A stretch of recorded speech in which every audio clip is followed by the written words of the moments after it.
एक ही छत के नीचे मेरे 5 पति। होशियारपुर की सच्ची घटना राज जानकर आपके भी होश उड़ जाएंगे।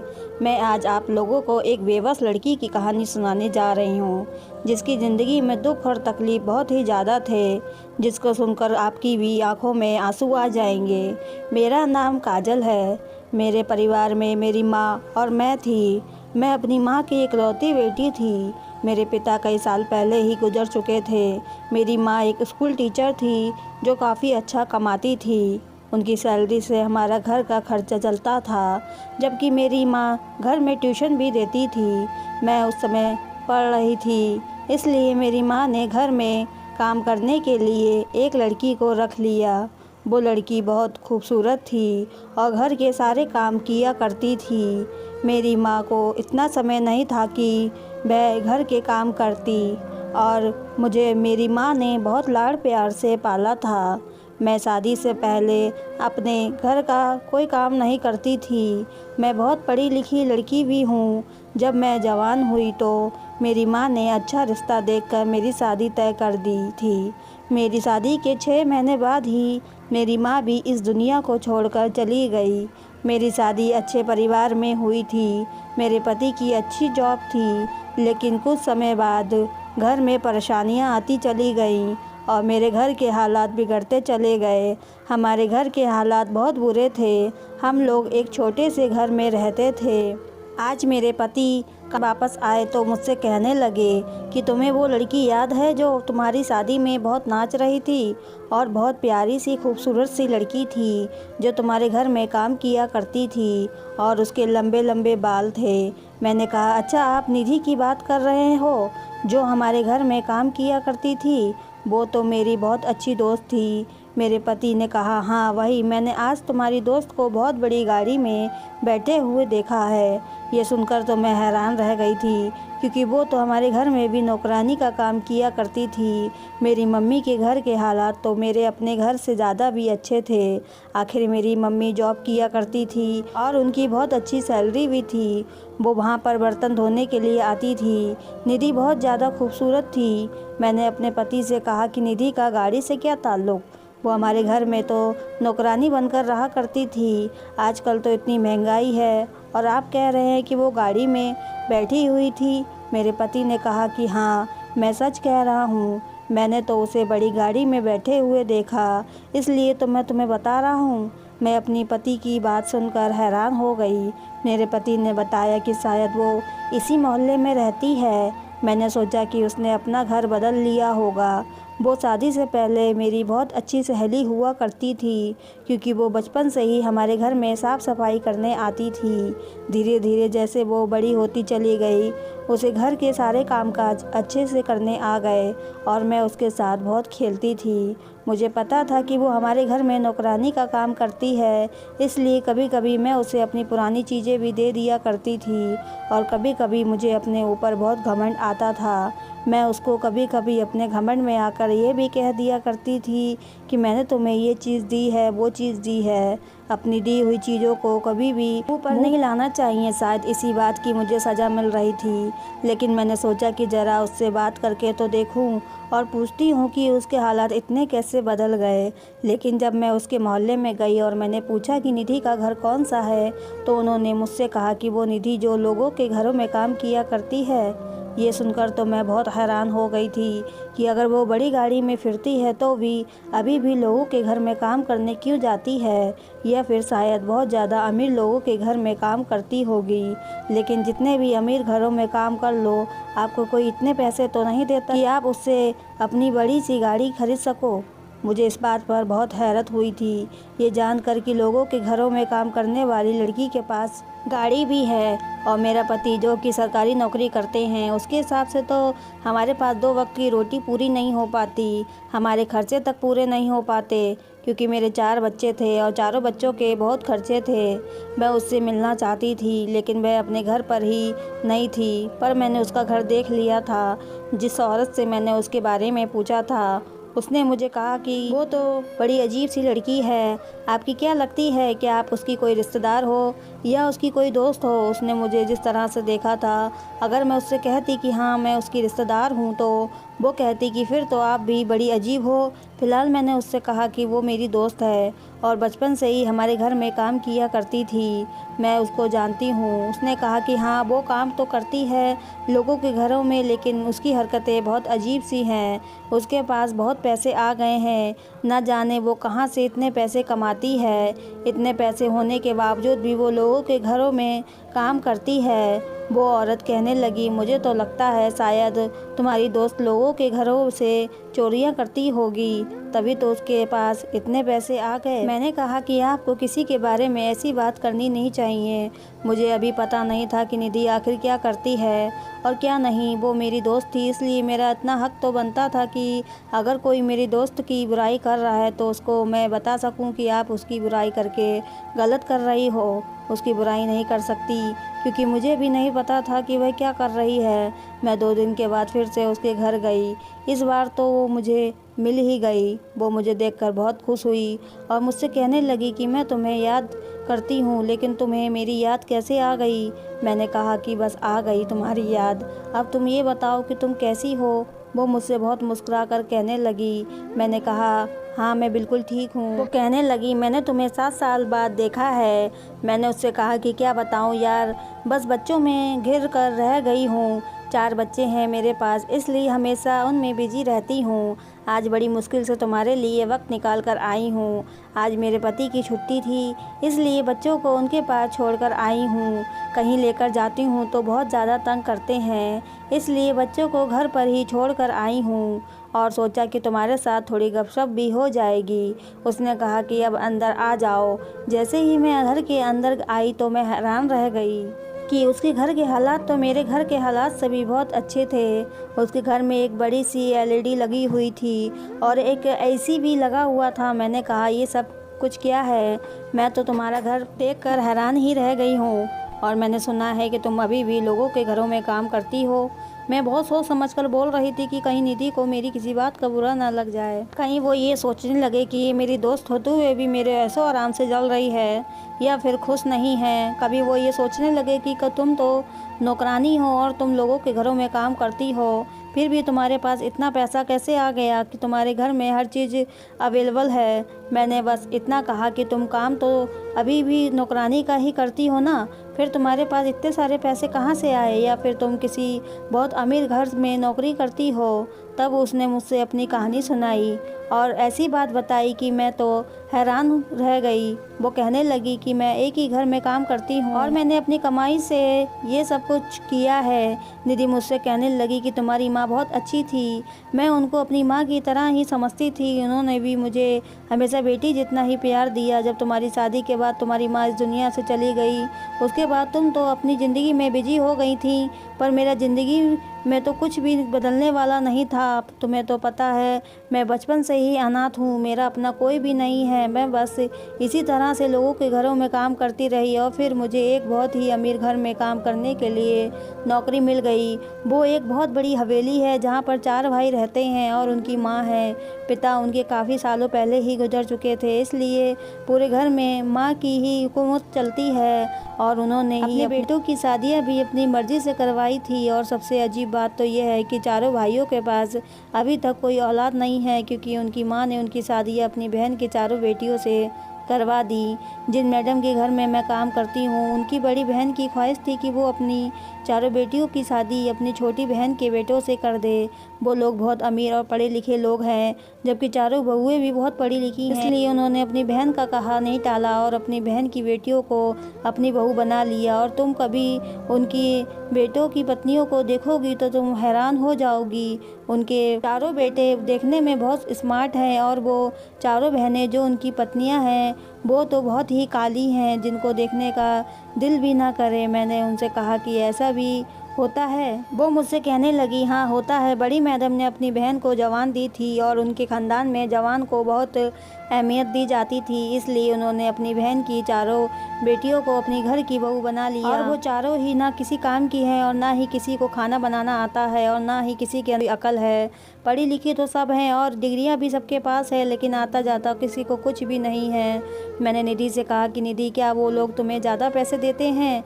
उसने मुझसे कहा कि हाँ, वो लोग 40,000 महीना देते हैं। उनके घर बहुत बड़ा है, इसलिए उस घर के काम भी बहुत ज़्यादा होते हैं और इतने बड़े घर का काम करने के लिए हर कोई नौकरानी राजी नहीं होती। मैंने उससे कहा कि तुम 40,000 महीना कमाती हो, तुमने इतना सब कुछ कैसे कर लिया? मुझे अभी भी निधि की बात समझ में नहीं आ रही थी। निधि मुझसे कहने लगी, क्या तुम मेरा राज जानने के लिए ही यहाँ आई हो? मैंने कहा हाँ। मुझे भी बताओ अपने बारे में, मैं तुम्हारे बारे में जानना चाहती हूँ। फिर मैं तुम्हारी दोस्त हूँ। मैंने उसको बताया कि मेरे पति सरकारी नौकरी करते हैं और ज़्यादा अच्छी पोस्ट पर नहीं है, लेकिन सरकारी नौकरी में फ़ायदे तो होते ही हैं। फिर भी हमारा घर ठीक से नहीं चलता, बहुत तंगी के बाद गुजारा करना पड़ता है, बहुत मुश्किल हो जाती है। बच्चों का खर्चा भी पूरा नहीं होता।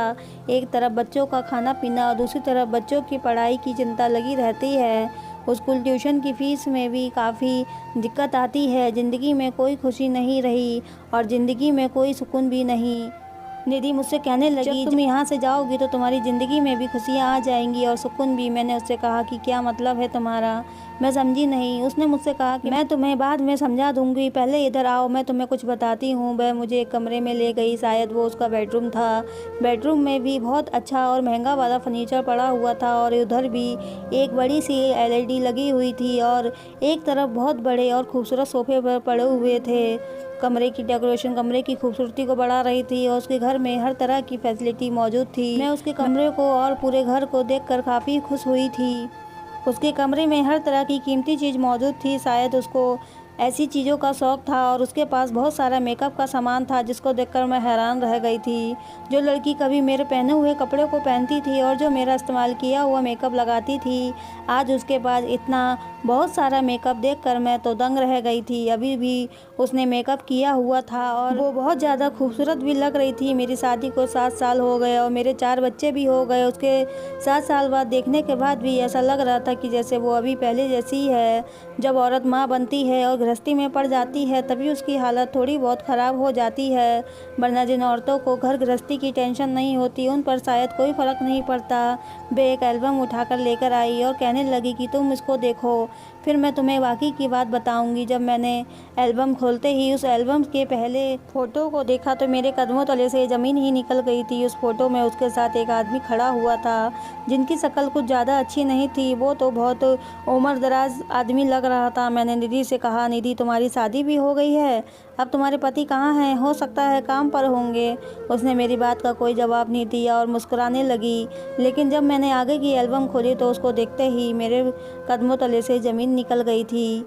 दूसरी तस्वीर में भी निधि ही खड़ी हुई थी और उसके साथ में जो आदमी खड़ा था वो कोई और था। किसी तरह जब मैंने आगे तस्वीर देखी तो उसमें भी निधि के साथ कोई तीसरा आदमी खड़ा हुआ था। उसके बाद जब मैंने चौथी बार तस्वीर को देखा तो उसमें भी निधि के साथ कोई और चौथा लड़का खड़ा हुआ था। वो बहुत कम उम्र का लड़का लग रहा था। उन चारों आदमियों के साथ एक ही लड़की खड़ी हुई थी, वो थी निधि। मैंने निधि से कहा, निधि ये सब कुछ क्या है? मैं बुरी तरह से हैरान हो गई थी क्योंकि निधि मेरी बात पर हंस रही थी। मैंने उससे कहा कि तुम हंस क्यों रही हो? मैंने उससे कहा कि मुझे तो ये समझ नहीं आ रहा है कि मैं तुम्हारी इस हरकत पर हंसूं या तुमसे कोई और सवाल करूं। बताओ मैं क्या करूं? ये कैसे हो सकता है? तुम 4 लोगों से कैसे शादी कर सकती हो? उसने मुझसे कहा कि मैं ज़रूरत से ज़्यादा चालाक हूँ। दुनिया में 2 ही लोग कामयाब होते हैं, जो पहले से ही ख़ानदानी अमीर होते हैं या फिर वो जो अपनी चालाकी से अपना काम निकलवाते हैं। मैंने उससे कहा कि तुम बातों को कितना घुमा रही हो, जल्दी मुझे सब कुछ बता दो ना, ताकि मैं समझ सकूं ये सब कुछ क्या है। आखिर तुमने एक ही वक्त में 4 लोगों से शादी कैसे की? ऐसे तो हो ही नहीं सकता था। लेकिन निधि तो सस्पेंस पर सस्पेंस क्रिएट किए जा रही थी। उसने मुझसे कहा कि तुम इतने दिनों बाद मेरे घर आई हो, तुम बैठो, मैं तुम्हारे लिए कुछ खाने पीने का लेकर आती हूँ और फिर मैं खाते खाते कुछ सब कुछ बता दूँगी। मैंने कहा, नहीं, मुझे सब कुछ बता दो जल्दी से, अब मुझसे और सब्र नहीं हो रहा। मेरी इस बात पर वो हंसने लगी और किचन में चली गई। थोड़ी देर के बाद जब वो वापस आई और खाने का सामान लेकर आई तो वो देखकर तो मेरे होश ही उड़ गए थे। वो चाय के साथ काफ़ी सारी वैरायटीज़ का नाश्ता भी लेकर आई थी, पिज्ज़ा, नमकीन, ड्राई फ्रूट्स और ना जाने कितनी तरह के आइटम वो लेकर आई थी। मैंने उससे कहा कि ये सब कुछ क्या है? मैं इतना सब कुछ तो नहीं खा सकती। तो वो कहने लगी कि जितना खाया जाए खा लो तुम, बल्कि तुम जी भर के खा लो, आखिर तुम इतने दिनों के बाद मेरे घर पर आई हो, अब पता नहीं तुम दोबारा भी मेरे घर आओगी भी या नहीं। और खाते खाते मैं तुम्हें अपनी कहानी बताती हूँ। मैंने कहा कि ठीक है बताओ। मैंने खाना शुरू किया और उसकी तरफ देखने लगी, तब उसने मुझे बताया कि ये जो 4 आदमी तुम देख रही हो ना, मैंने इन चारों के साथ सच में शादी कर रखी है और इस बात को पूरे 5 महीने हो चुके हैं। इनकी पत्नियों को इस बारे में बिल्कुल भी पता नहीं है और इनको आपस में भी इस बात का पता नहीं है कि मैंने इन सब के साथ शादी की हुई है। ये सब समझते हैं कि मैं इनकी पत्नी हूँ। इनको इनकी पत्नी से बच्चे नहीं हो रहे हैं और इन्होंने मेरे साथ शादी बच्चे पैदा करने के लिए की है। मैंने इन चारों को बड़ी मुश्किल से पटाया है। तुम्हें तो पता है मैं कितनी खूबसूरत हूँ, आसानी से ही मेरे ऊपर कोई भी फिदा हो जाता है, लेकिन ये लोग अपनी पत्नियों से बहुत ज़्यादा डरते हैं और मुझे इन सब को अपने जाल में फंसाने के लिए बहुत ज़्यादा मेहनत करनी पड़ी। इतनी मेहनत की कि तुम तो सोच भी नहीं सकती हो। किसी को मेरी खूबसूरती पसंद थी और तो उसे अपनी खूबसूरती के जाल में फंसा लिया, और किसी को बच्चों का शौक़ है तो उसको बच्चों का लालच देकर बड़ी मुश्किल से फंसाया और समझाया कि बच्चों से ही तो ज़िंदगी होती है, बच्चे के बगैर तो अपने ख़ानदान का नाम ही आगे नहीं बढ़ पाएगा। और जो मेरी खूबसूरती पर फिदा होता था उसके आगे तैयार होकर घूमती फिरती थी। और इसमें से ही तीसरे नंबर वाला तो बहुत ज़्यादा समझदार था। उसने मुझसे कहा कि शादी हो जाएगी तो फिर बच्चा भी हो जाएगा और मैं बच्चा लेकर तुम्हें तलाक दे दूंगा, क्योंकि उसको सिर्फ और सिर्फ बच्चा चाहिए था। और उसने कहा कि उस बच्चे को मेरी पत्नी अपना लेगी। मैंने उससे कहा कि ठीक है, मुझे मंजूर है। और चौथे नंबर वाला जिसकी जवानी की शुरुआत हुई थी वो तो मुझ पर पहले से ही फिदा था। और मज़े की बात तो ये है कि ये चारों एक ही घर में रहते हैं और चारों सगे भाई हैं और मैंने इन चारों से ही शादी कर ली है। ये शादियाँ सिर्फ कॉन्ट्रैक्ट पर हुई थी। जिसको बच्चा चाहिए था उसको बच्चा दे दिया जाता और जिसको मैं खूबसूरत लगती थी वो अपनी हवस पूरी करना चाहता था। और वह चौथे नंबर वाला भाई तो वो मेरा पीछा नहीं छोड़ना चाहता था।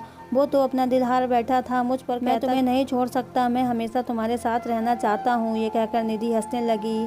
मैंने निधि से कहा, निधि तुम ऐसा कैसे कर सकती हो? तुम लोगों को बेवकूफ़ बना रही हो, ये तो गलत बात है ना?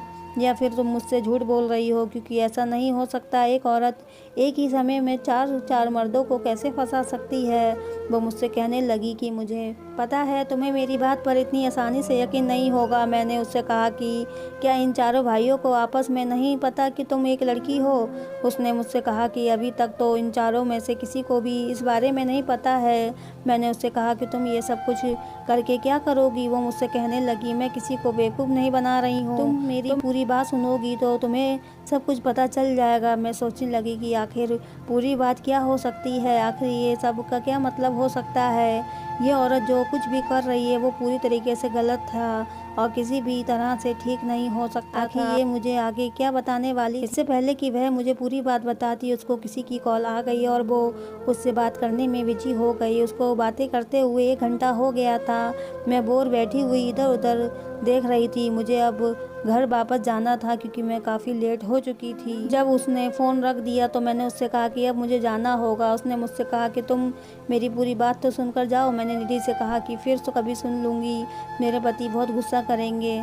मुझे पहले ही बहुत देर हो चुकी है और वैसे भी उनके पास बच्चों को छोड़कर आई हूँ। बच्चे उनको बहुत ज़्यादा तंग कर रहे होंगे। मैं दोबारा आऊँगी। निधि मुझसे कहने लगी, चलो अब तुम दोबारा आओगी तो तुम्हारी सारी प्रॉब्लम सॉल्व हो जाएगी। मैंने उससे कहा, क्या मतलब? अगर तुम मुझे दुआ दे रही हो तो सच्चे दिल से मुझे दुआ देना और मुझसे माफ़ कर देना। मैंने तुम्हारे साथ बहुत बुरा किया था। निधि कहने लगी, मुझे तुमसे कोई परेशानी नहीं है, मैंने तुम्हें माफ़ कर दिया। अब तुम्हारी ज़िंदगी बिल्कुल भी बुरी नहीं होगी, सब कुछ ठीक हो जाएगा। मैंने उसकी ये बात सुनकर उसको गले से लगा लिया और बाय बोलकर अपने घर आ गई।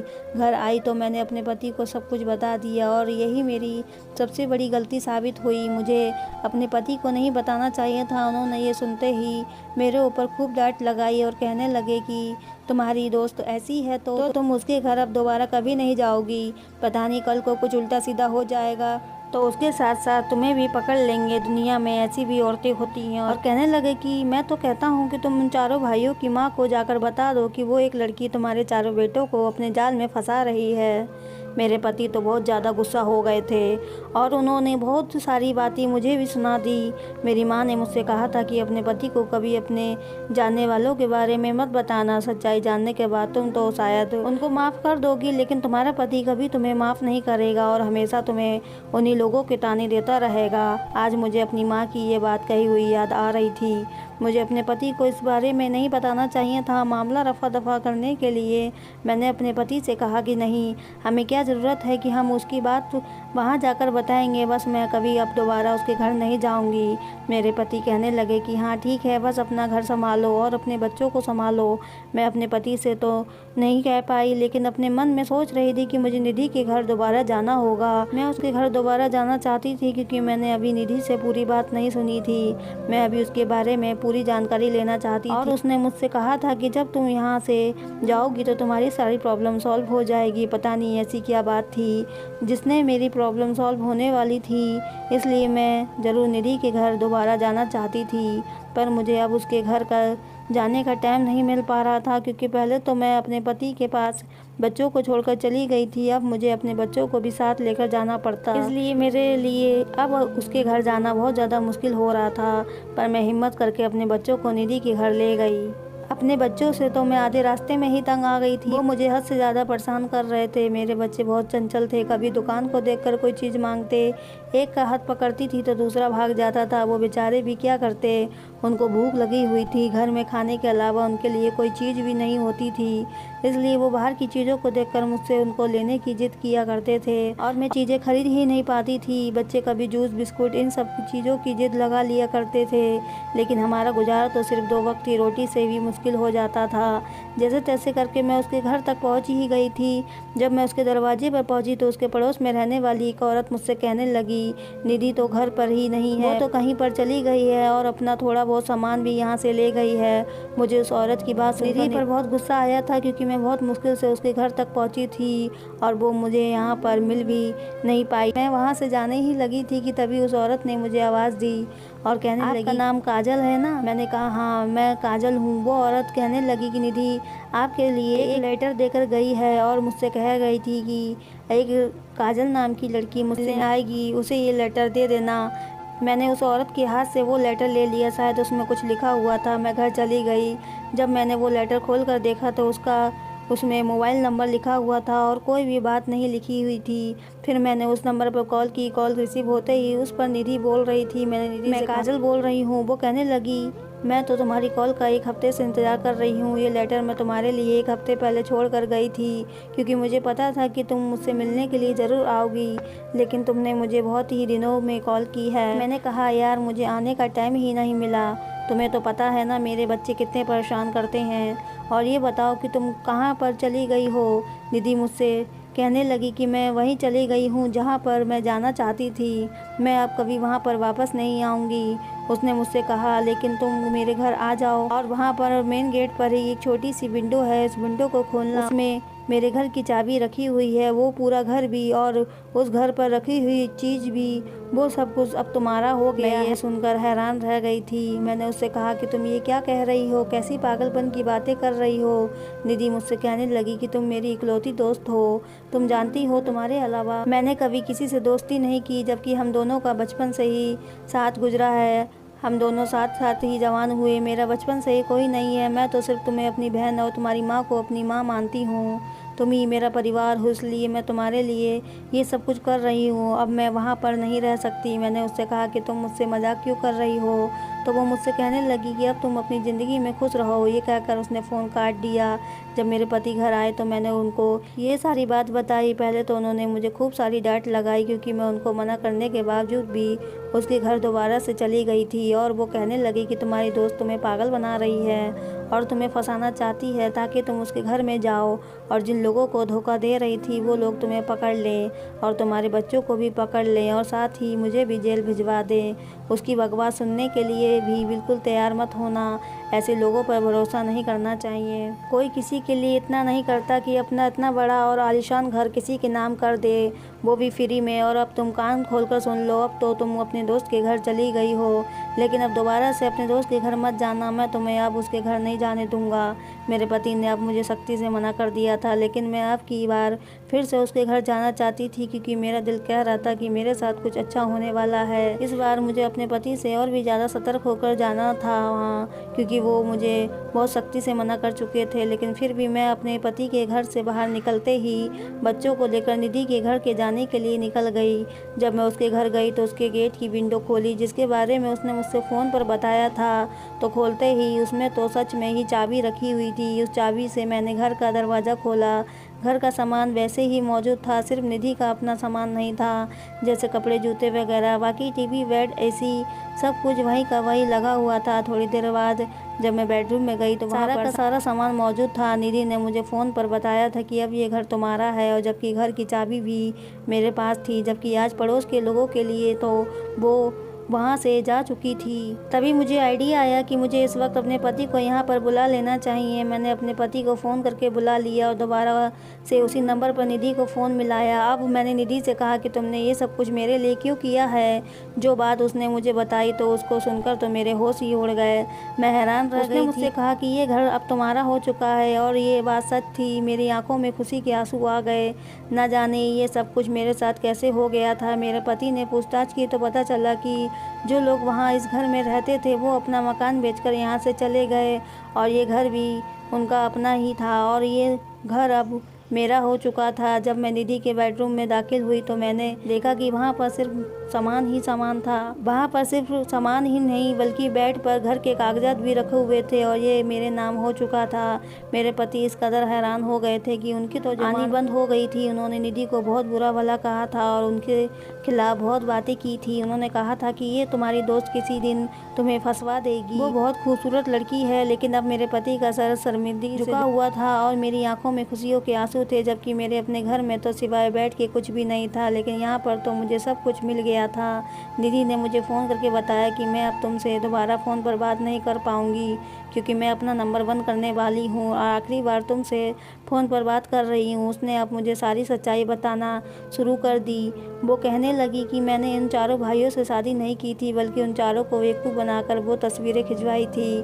उसने मुझे बताया कि मैंने उस फ़ोटोज़ के लिए बहुत मेहनत की थी और वो सब कुछ झूठ था। तुम्हारी माँ के मरने के बाद मैं बहुत ज़्यादा अकेली हो गई थी। मैं अपनी ज़िंदगी कैसे गुजारती।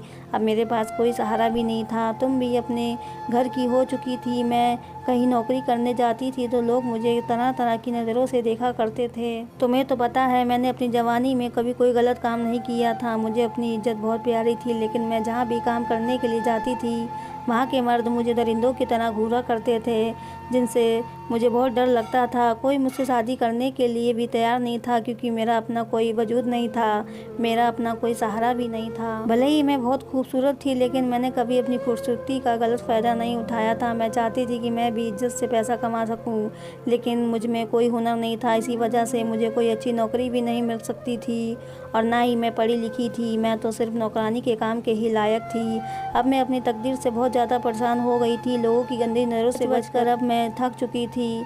जब लोग मुझ पर और मेरी खूबसूरती पर गंदी नज़र डालना ही चाहते थे, तो मैंने भी फैसला कर लिया था कि मैं अब अपनी खूबसूरती से ही अपना भविष्य बनाऊंगी। तुम्हें नहीं पता है काजल, मैंने अपनी ज़िंदगी कितने कांटों से होकर गुजारी है। एक दिन मैं एक परिवार में काम करने के लिए चली गई, जिसके बारे में मैंने तुम्हें बताया था।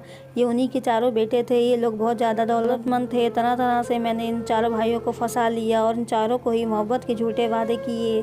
किसी ने मुझे खूबसूरती से अपनाया तो किसी ने मुझे लात के लालच में अपनाया, तो किसी ने मेरे साथ टाइम पास करने के लिए मुझे अपनाया। लेकिन कोई भी मुझे दिल से नहीं अपनाना चाहता था। मैंने उन लोगों को अपनी झूठी झूठी बातों में ले लिया और उनको अपनी मोहब्बत के जाल में फंसाकर उनको साथ वो झूठी तस्वीरें भी खिंचवा ली। इसके बाद मैंने उन लोगों को वो तस्वीरें दिखाकर ब्लैकमेल करना शुरू कर दिया। बल्कि मेरे पास वो वॉइस रिकॉर्डिंग भी थी, जिसमें वो मुझे जानी मन जान और ना जाने क्या क्या कह रहे थे, और उन लोगों से खूब सारे पैसे हटना शुरू कर दिए।